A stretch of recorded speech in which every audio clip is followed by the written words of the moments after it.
Okay guys, accents and interbeats. When we talk about accent interbeats, we want to have a huge, obvious differentiation between the height and velocity of our accents and the height and velocity of our interbeats. The simplest way to kind of illustrate this is take a real simple eighth note pattern and accent the first of every 4 eighth notes. So something like this.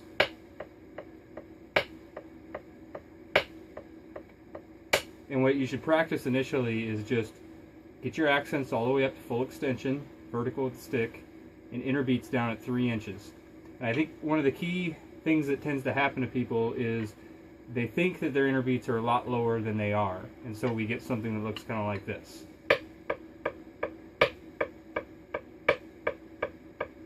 And then if you combine that with weak accents where you're not turning all the way up, you get something very ambiguous.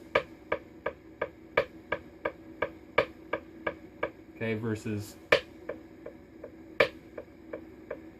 So what you have to first do is really establish your quality sound down at 3 inches.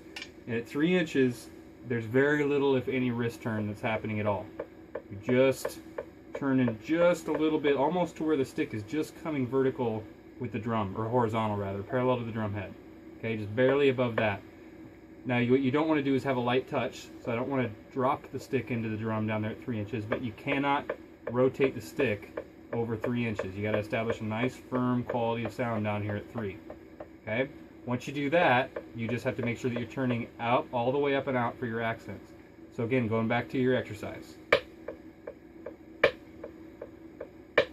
One of the things that will aid you is if you play in front of a mirror, set your stand up in a bathroom or wherever it is, or record yourself, whatever it is, to check out and just make sure that those interbeats are always down at 3 inches and that you're turning all the way up for your accents. So when you apply this to like the double beat exercise, you get